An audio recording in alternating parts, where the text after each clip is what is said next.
Armored Bear Productions. Welcome to Not Safe for Wizards, an actual play 5th edition D&D podcast.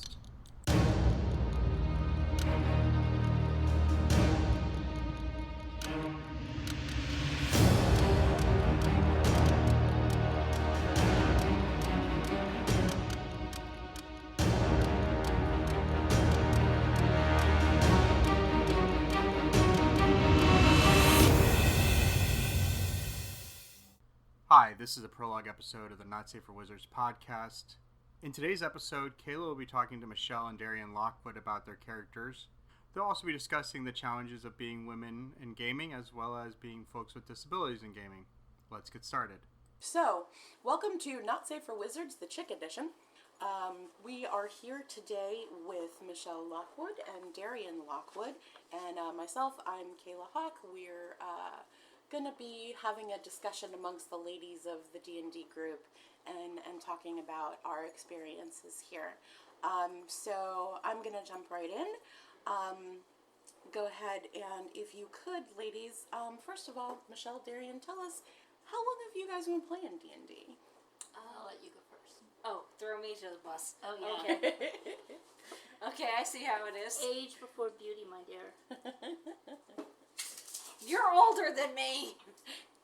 If you haven't been able to tell by now, Darian and Michele here are mother and daughter, which we think is an awesome dynamic to have at the table, but it gets interesting. Darian, It does get interesting. tell us how long you've been playing D&D.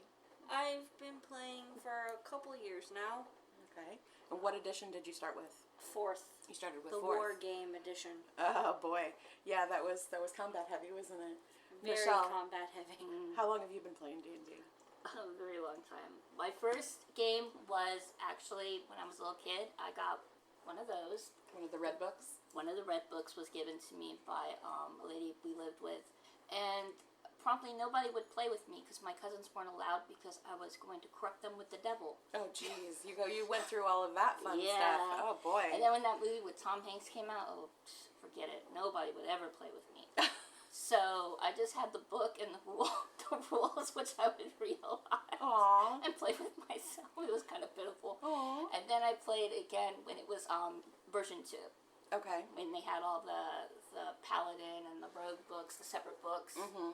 Yeah, we played a lot with that. That's with awesome. That version. Now, have you played all the versions through since then, or did you jump? No, coming into this version, it's almost like playing a new. It's a lot different than 2. So you went from 2 to 5. 5. Yeah, wow, that's it's a huge big jump. Difference. Definitely. It's almost like relearning everything. Mm-hmm. Definitely. Now you have an interesting perspective, just from your story of being a woman in gaming and being in gaming for as long as you have been. What has your experience been like, and how has that changed over the years? How have you seen the changes? Being a girl in gaming, growing up, you weren't taken too seriously by guys. Mm-hmm. It was a boys' game, big boys' game, and you weren't invited to the table a lot of times. Uh-huh. And not just this game, but other games. You had to kind of monkey your way into it. Yeah. And once you were there, you had to prove yourself.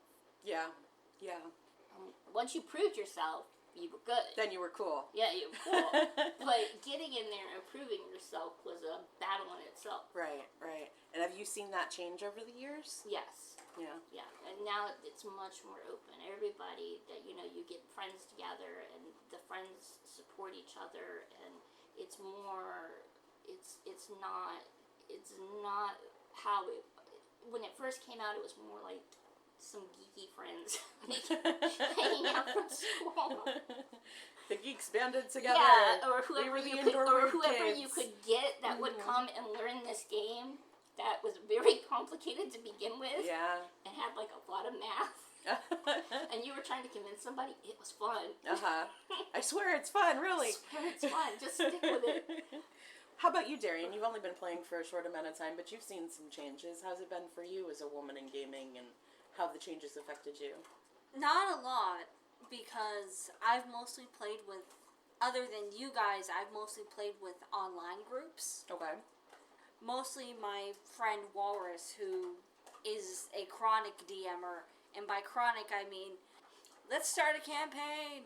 Okay, let's restart the campaign. Okay, let's do a different campaign. That's funny. Do you find that the online community is more accepting of diversity? Yeah, because the current game I'm in, oh dear, tablecloth. The current game I'm in, we have players from all over the world. I don't know specifically their neurodiversities, but they know mine. Uh-huh. And they're pretty okay with it, even when I'm off my meds. Okay, that's interesting that you bring that up. That's something that we as women in gaming have had to, and everybody in gaming really, not just women, have had to kind of talk about and bring out and overcome is disabilities that we all either, have had to fight or are currently fighting, and how that affects us as gamers. And each one of us has a different story with that. So do you want to share that story with us? I have autism and ADHD, and those are and depression and PTSD. But the ones that mostly affect my gaming are my ADHD and my autism, where it's like paying attention is hard. Comprehending that people are talking and comprehending what people are saying is hard sometimes. I'm It's very, like- oh, I'm sorry. Go ahead. It's like being underwater, where you can tell people are talking, but you can't understand what they're saying because you're underwater, and why are you underwater? Except you're above land, and the simile falls apart. No, but that's good for people to know and understand, is that it is possible for people that suffer with these things to still play D&D. We just have to understand how they think and how they move through the game.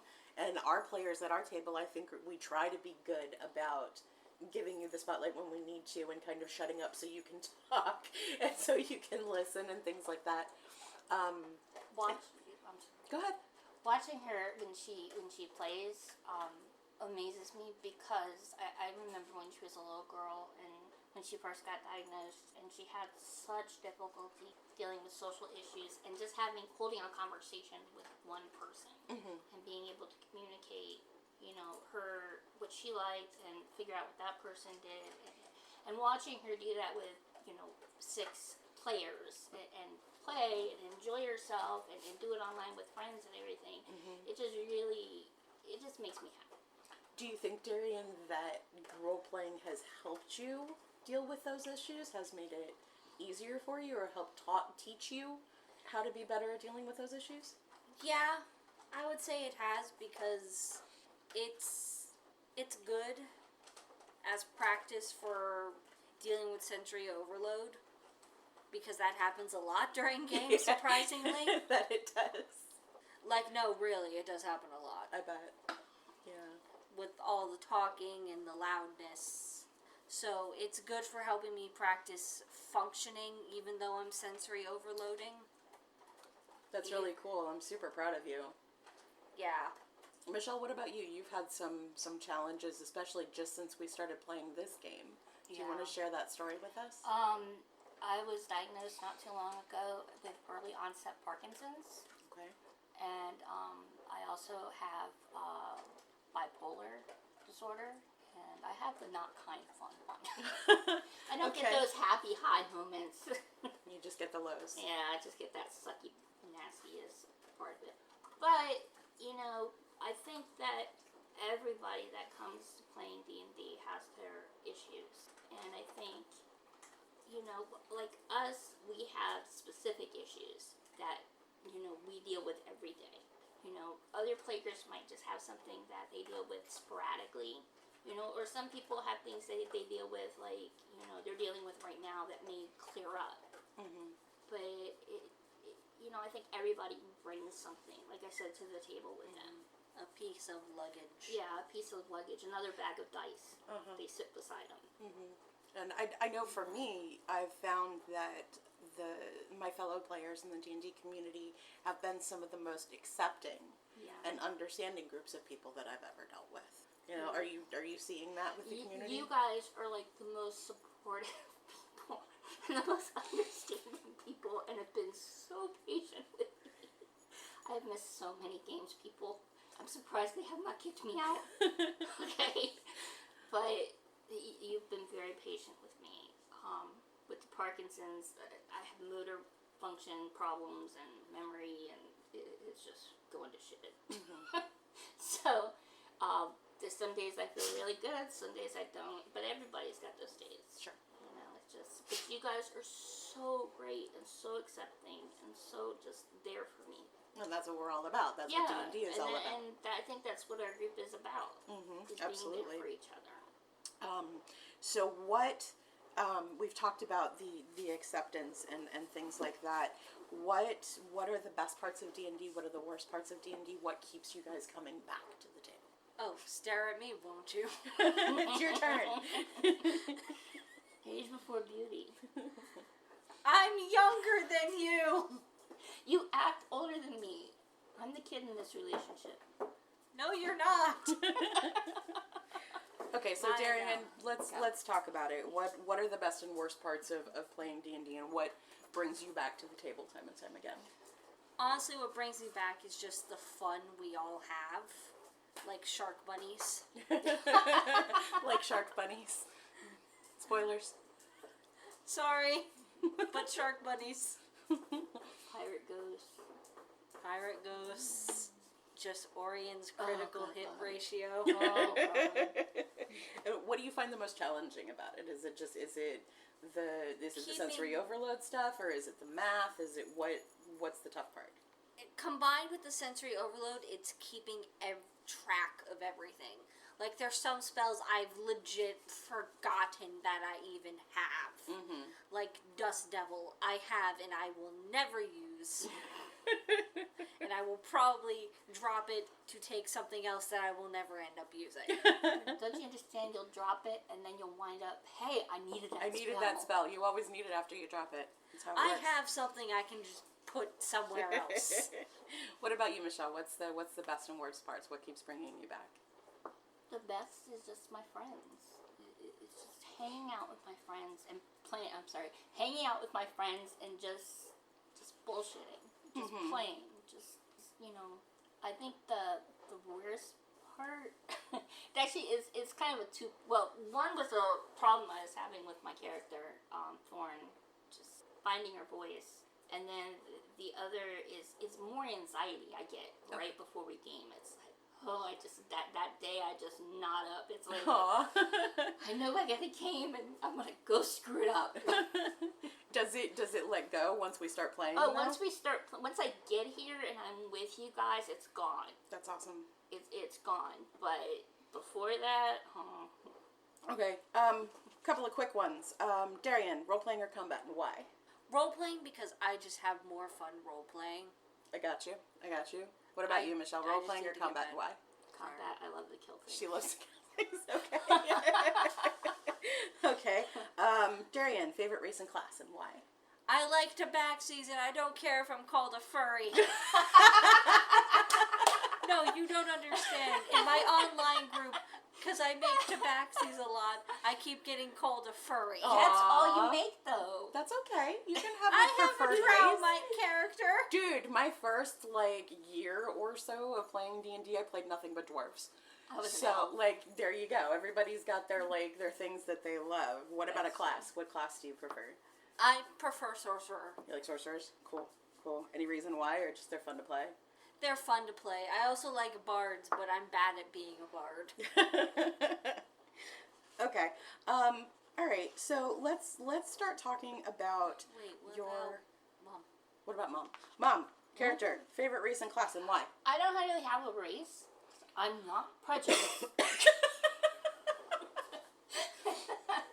No, I don't really have a race. I think they're all pretty good. Okay. I look at them all and I'm like, ooh, I want to play that one. Ooh, can Jill let me be a goblin? I want to be a bugbear. So favorite race is yes. Yes, all of them. What about classes? Is there a class you prefer playing?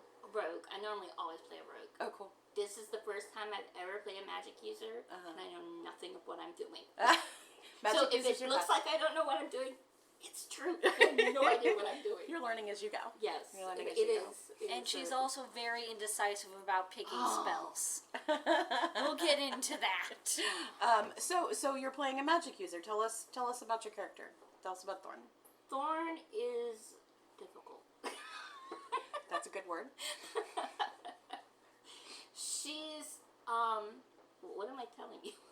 Okay, so what's her race? What's her class? What does she look like? Alright. She is she's an Asmere. Okay. Which means she is part human and part angelic. Her father was a solar angel. Cool. She is a warlock with a fiend patron. Okay. Her patron is Gargus, who is a pit fiend.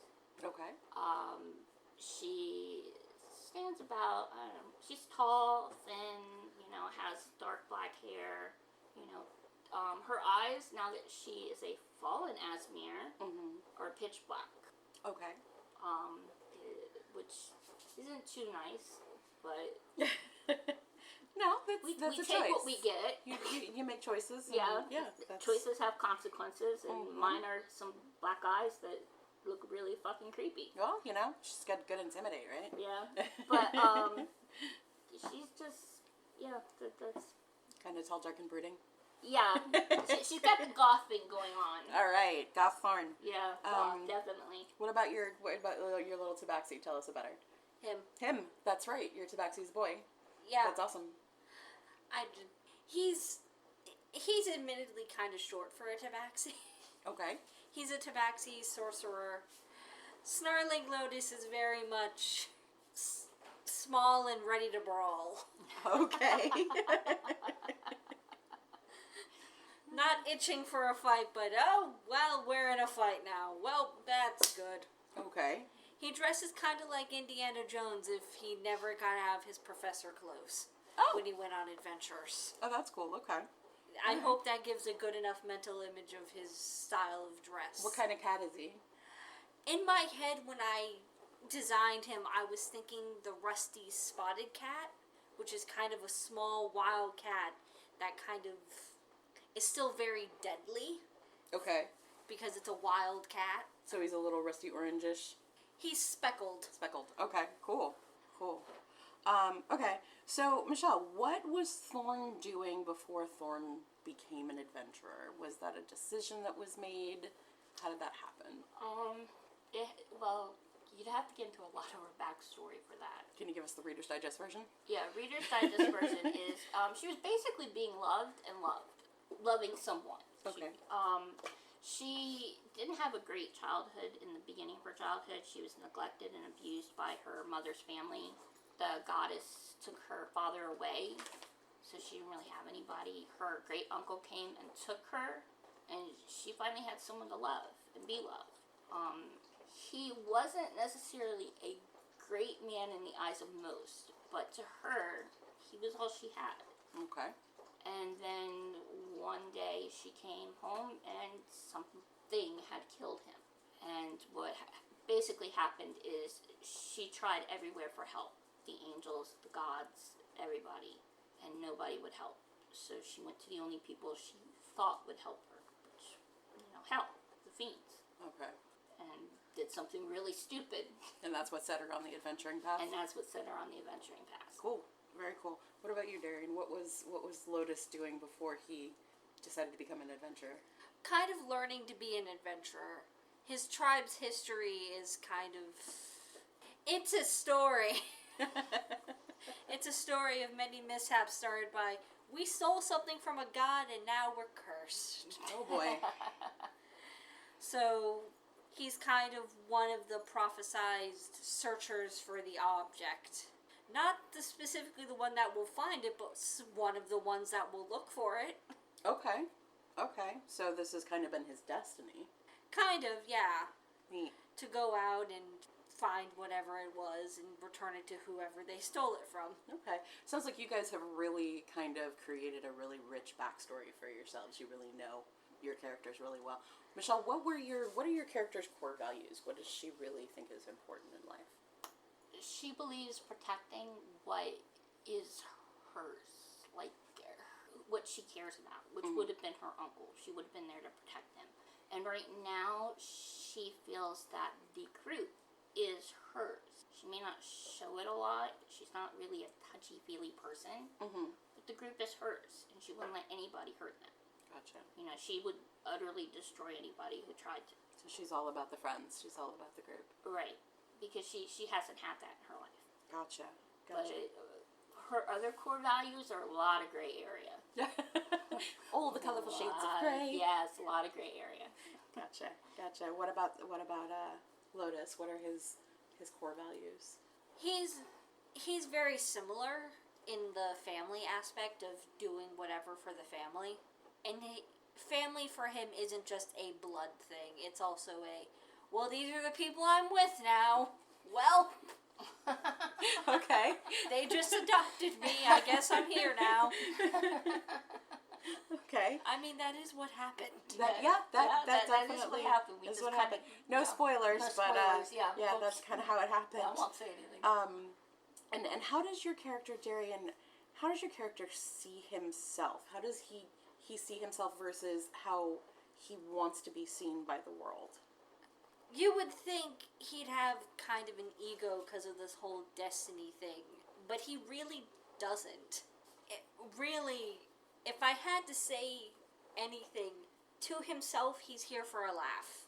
He's here for, well, what's the world gonna throw at me today? Okay. This is a hard question. It's okay, you don't have to have all the answers. He doesn't think too much of himself so much as he thinks, well, this is an experience I'll tell my siblings later. Okay, that's interesting. What about Thorn, Michele?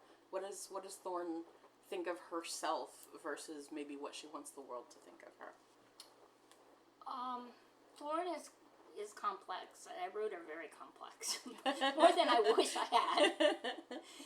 And it's taken me a while to figure out what I wrote down, to be quite honest. And I honestly think she has a lot in common with Jade. Okay.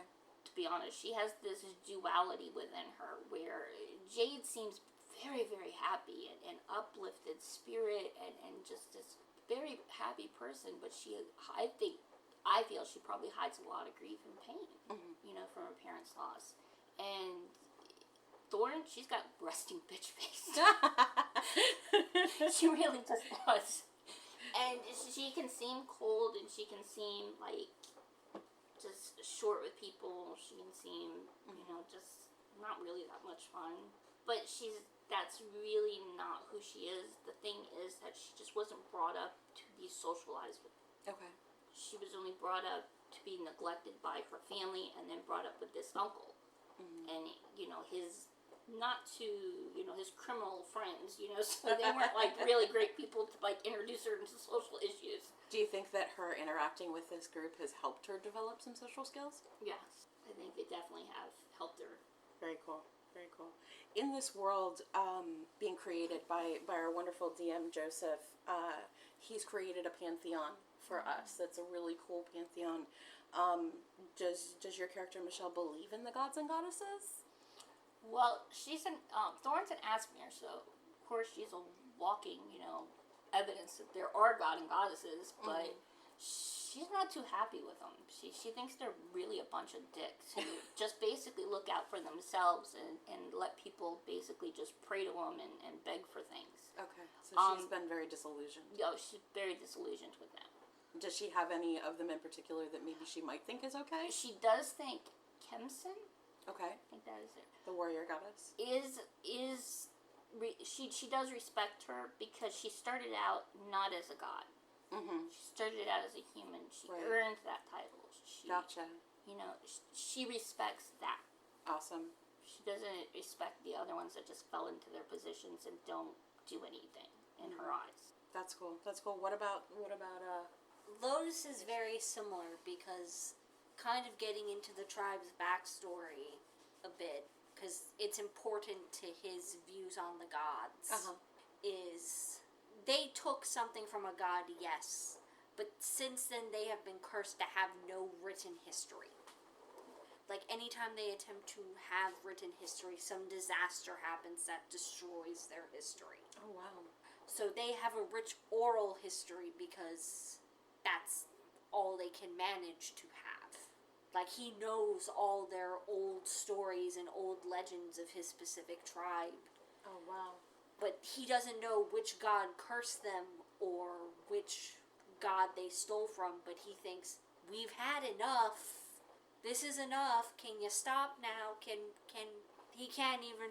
doesn't even know what object he's looking for to return to whatever god he needs to return it to.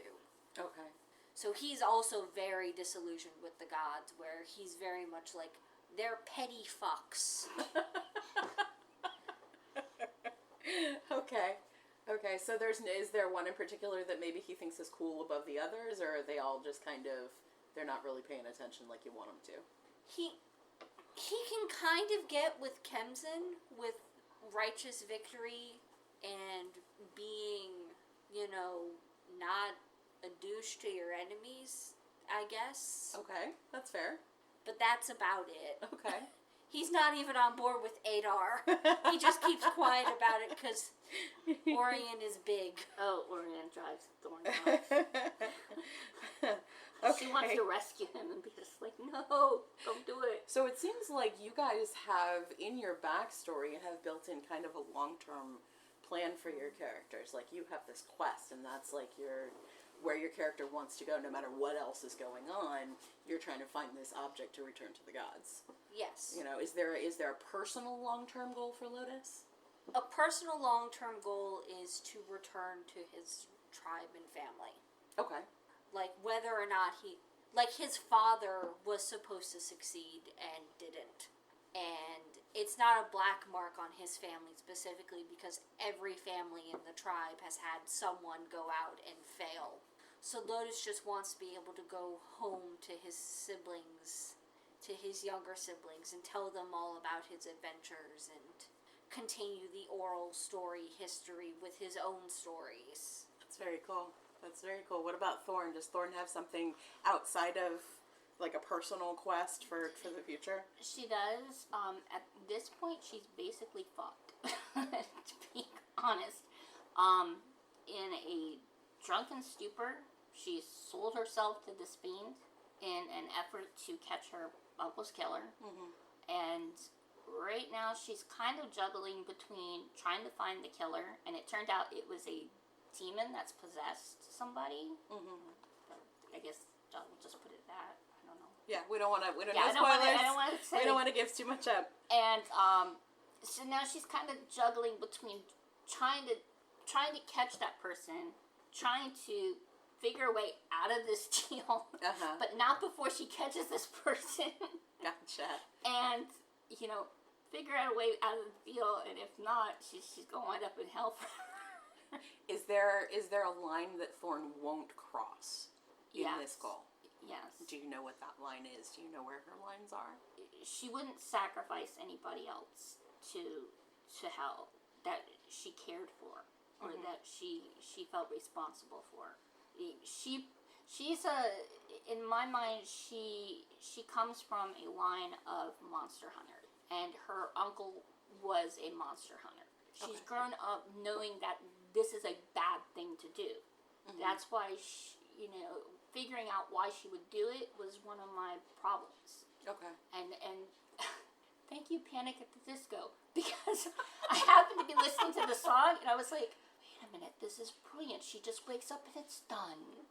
Oh, wow, okay. Drop the mic. Interesting. Okay, what about you, Thorn? Darian, what's a line that Lotus wouldn't cross? Does he have boundaries? He does. He very much also wouldn't sacrifice one of the party. Mm. But other than that, and other than not harming children, if he was the one to find the lead about the artifact, he's going for it. No matter what? No matter what. Gotcha. Even if he has to cross, 9 kings, become wanted to, several other gods, that's on him, not his tribe or his family. Gotcha. So anything for the family. That's very cool. And you talk a lot. You guys have really gotten very in depth with your characters, and I think that's super cool. Are there aspects of your characters that are part of you? How is your personality reflected, Michele, in this character? Definitely. Thorn is a huge part of me. she's gloomy and brooding on one hand, and on the other hand, she is very awkward. Doesn't exactly know what to say all the time, and she's gonna say the wrong thing, and like everybody's gonna get real awkwardly silent and be like, "What the fuck is she saying?" and just say the wrong thing all the time. And she's also got that resting bitch face, you know, because I have that, you know, and at least I've been told. I don't think I have it. No, you do. See, I learned this just recently from my daughter. Okay. Wonderful. No, And you learned it from that guy who called you an ice queen in high school. Yeah, that was true. No, what was I saying? How does your personality and the personality of your character relate? And originally I had that Thorn was not supposed to make original deal with a fiend. Her original patron was supposed to be a fae. Okay. She does have a mistress side. Just It like hasn't you. it hasn't come out yet. But it will be coming out, and people in the party are gonna have to Ooh. Shades of the future. shades of the future. Darian, how does your character relate to your personality? I try to play him like he's autistic, like me, Okay. in my head, because that explains a lot of why I just go with the flow. Mm-hmm. And that's why he just goes with the flow a lot and tries not to draw too much attention to himself. Partially because he's trying to figure out, okay, am I going to have to steal something from these people? She's a little thief. I Or think, he's a little thief. it's really great to have that representation. I think it's cool that you're allowing that to be part of it. Like, specifically in my head, during the times I'm not here and he's tracking with the party, in my head I always justify that with sensory overload. He's just kind of out of it. Okay. So he's just going along with everybody but not doing anything specifically because he just can't brain enough to do specifically. I think that's a great way to look at it. That's very cool. And lastly, ladies, as women in gaming, as women with disabilities, as women in the modern world, what advice would you give to new players coming in, whether they're male or female, whether they have a disability or not? What are your words of wisdom to pass on, Michele? Don't take the rules so serious. Have fun. And don't take shit from nobody.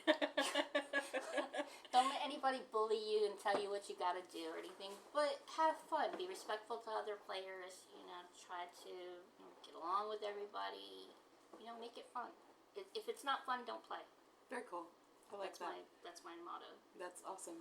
Darian, as a younger player in the community, what are your words of wisdom? My words of wisdom are just do it. To You're quote a Nike Shia commercial. I said the same thing. Look, okay, there's anxiety that comes with this. There is fear. There is, oh God, are they going to like me? Sometimes you just have to just do it. Where you're just like, well, deep end I go. There you Well, I go. think you gotta realize everyone's bound to screw up. Yeah. Of course. Yeah. Mistakes will be made. Everyone. Rules will be fudged. Roles will be accidentally fudged by accident due to bad math. Like, I thought my AC was 14. It's actually 13. Whoops. And I think that's something that's important to everybody, is that we're going to make mistakes. We're not perfect. Mm-hmm. We're not professionals at this. We do this for the love of it. We do this for the camaraderie of it, you know, and no matter how good you are at the game, sometimes you're going to forget something, or you're going to forget how to do something, and that's okay. You know? Yeah. And if anybody at the table doesn't make you feel like that's okay, that's their problem, and that's something that needs to be addressed with them. And don't stay at a table. That's what, if more than one person's making you feel that way, you know, if you're going to a game and you feel bad going to that game, don't go. Don't go. Find another game. There's plenty of them out there. Because it's like you're wasting your time by not having fun. You're just not having fun. Right. I mean, it's a game. Have fun. Cool. That's Awesome. what games are made for. Well, I want to thank you both for pouring your hearts out with me and being vulnerable in this. I really, really appreciate that. I hope that this reaches a lot of really wonderful people in the community and shows them how diverse we really are and how wonderful the game really is. And I thank you all for listening. Keep listening. There's lots more to come with our game getting started up online soon, and there will be some stuff you've probably wondered about the deities we've been talking about. There's going to be stuff about that, and you'll learn things as we go. So thank you all very much for listening, and have a great day. Bye. Bye. Hi there, this is Joseph the DM. I hope you're enjoying the Not Safe for Wizards podcast so far. If you are, I'd love to ask you to do a couple things to help build the show up. One, go to Apple Podcasts and leave us a review. Preferably 5-star, but hey, I leave that up to you. Second, follow us on social media. The links to our Facebook, Instagram, and Twitter are in the show notes. And thirdly, share it with your friends. Let them know about the podcast and have them take a listen. We look forward to entertaining you for a long time to come. Thanks. Have a great rest of your day.